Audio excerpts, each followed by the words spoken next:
Welcome to Inspiring Women. Inspiring Women is a TV show where we bring women leaders from all around the globe and share their success stories. Our guest for today's episode of Inspiring Women is RUJUTA DIWEKAR. She is one of the world's leading nutritionists and a celebrated author. Welcome to the show.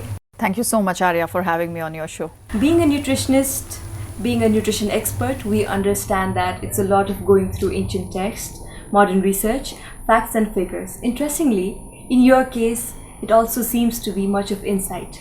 Can you tell us where this insight comes from? Well, I think the insight comes from everything that is outside, happening around all of us, and also about how we digest everything that is happening outside on the inside. So I think that's probably what insight comes from. And I think it also comes with a fair deal of blessings from Lord Pashupatinath. Without that, I don't think that anyone can get anything done in this world. In a career spanning more than 20 years, you've worked with people from different walks of life, be it businessmen, be it celebrities, or be it homemakers.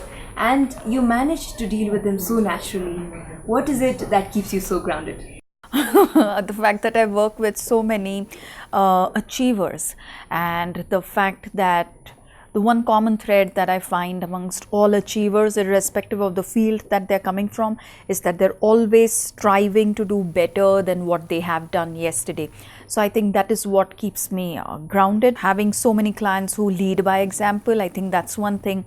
And the other thing that keeps me grounded is also the fact that I'm very aware that everything that I do in my field of work has already been done by all our grandmothers, that I borrow so heavily from our collective wisdom that it is really not mine to own, but I'm just very happy and fortunate to have a chance to simply talk about it and to share and to spread and to constantly learn more. And once you find something which is so much bigger that you won't even be able to grasp it in 7 lifetimes, I think you just remain grounded. You've always strived for excellence, and you've also been guided by the principle of continuous learning. How do you ensure continuous learning in your day-to-day life? By keeping an open mind and an open heart, I think, and an empty stomach, so I guess that's how you keep going. You've phrased it so beautifully. Thank you very much. You've been an achiever and an inspiration to so many people all over the globe. What is it that keeps you striving for more? That there is still a long way to go. I don't think that I've really achieved anything much. And there's a lot to be done in the field of nutrition. With the UN SDGs, as you're aware of, the Sustainable Developmental Goals, just the fact that, in the top priority is zero hunger. I come from a country where there is a whole lot of hunger. I think even in countries like Nepal, all of us neighboring countries, we deal with so much hunger on the one hand. On the other hand, we deal with obesity and diseases that come out of it. On the other side, we have governments which don't regulate pollution or processed food. So there's a lot to be done, I think probably in that regard, my work hasn't even begun. You believe that holistic approach is neither a choice nor an option. What is the secret behind your perfectly balanced personal and professional life? Oh, I don't know what the secret is. I think the secret is that you keep pedaling, and you keep moving ahead, and the balance will just come. And, if you do fall, you just get back on the cycle again and you keep pedaling. That's all that one can do. I mean, you can't think about balance. Also, I think work and life balance is a myth. It doesn't exist. One should find work that flows into life, and one's life should flow into work. That's the only way to stay balanced. So basically, loving whatever you do is the key. Yeah. Yes, absolutely. And receiving the love that you get from your work, I think a lot of women are quite closed in their hearts to receive that. And once we open our hearts for that, I think that's where the balance comes from. You've been listed as the 50 most powerful Indian by the People's Magazine, and you've also been listed under the CNN Asia Hot List, people to watch out for. Apart from these, you've also received many awards and recognition. Could you tell us what effect do these awards have on your career and on your life? I don't know how it will sound if I said not much, because every year there is a new list, and in every year different magazines will have different lists. I think what is important is that you keep coming first in your own list, and and when I mean you coming first, I mean that your commitment towards your work coming first in your own list every single day. I think that is what affects my life on a daily basis. That is what ensures that that I keep my focus on what really needs to get done, and I don't lose focus from what hasn't gotten done. So I think that's really the key.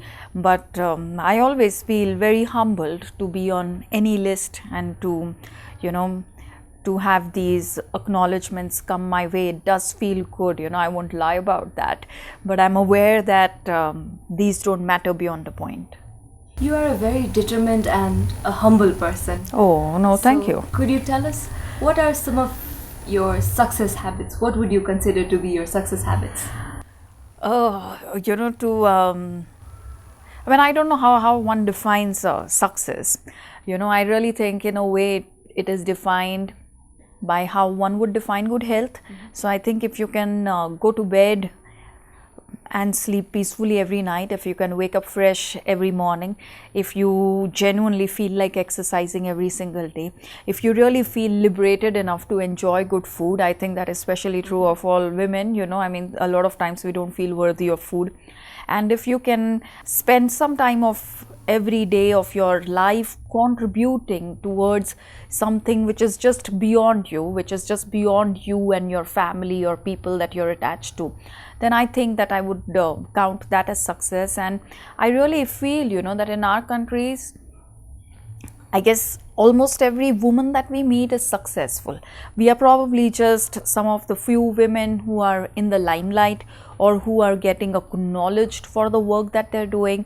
But every woman, especially I think in this entire Southeast Asian belt, perseverance, persistence, patience, you name it, they have everything to make their life a success. And I feel that we live in countries where there's just so much disparity. We should not get carried away by what is perceived as success, and really know what it means to just have the opportunity to be called successful. You just talked about South Asian women. In the lives of South Asian women, marriage, family, pregnancy, children, these are very important things. Yeah. You've also written a book on pregnancy titled Pregnancy Before, During and After. Yeah. How do you think that women can move ahead in their career and in their life, in their identity formation, while still paying focus to these key factors in life?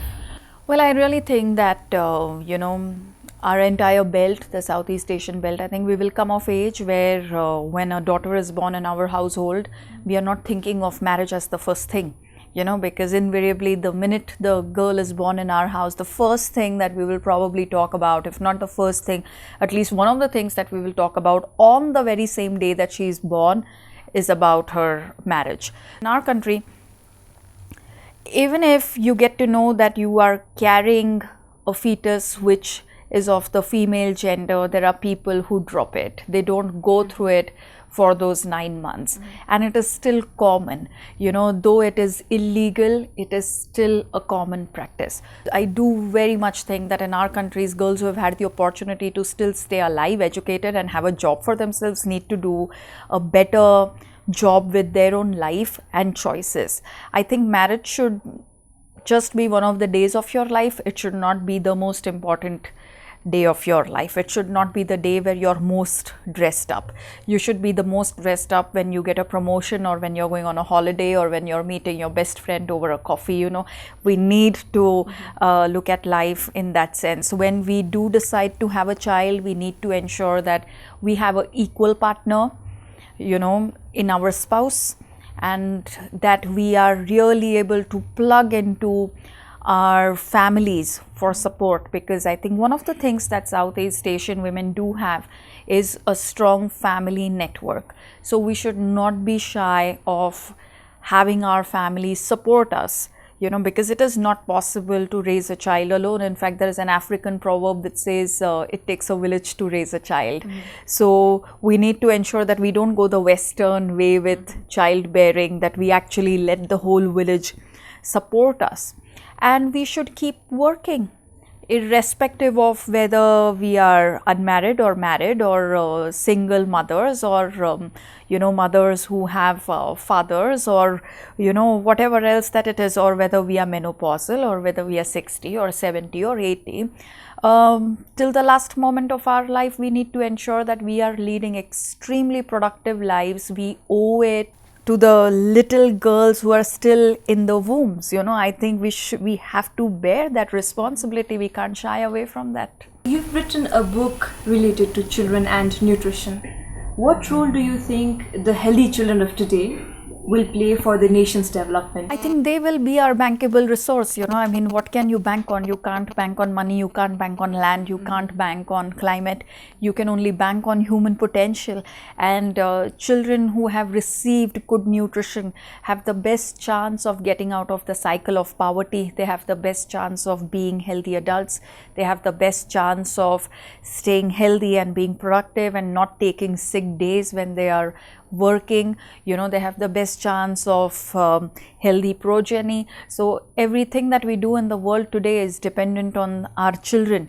So if we are able to provide good nutrition to our children, I would count that as the biggest success story of our lives.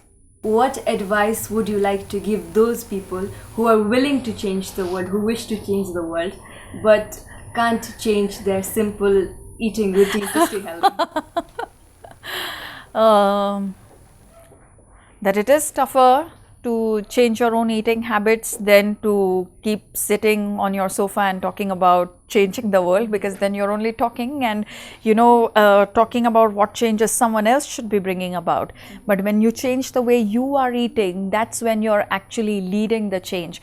Mahatma Gandhi once said that be the change that you wish to see in the world. And I think that we really need to live by that mantra and be the change that we want to see in the world. So it all starts with us, and no change is small enough. The smallest change has the potential to completely shift the balance in the direction of harmony. We have to believe that, and we must take all the effort to eat right and to really preserve this indigenous wisdom about food and cuisine that we have received from our ancestors, and ensure that it passes down at least the next 7 generations. On that note, I would like to say it was wonderful having a conversation with you. Thank you for being on the show. Thank you very much, Arya, for having me on your show.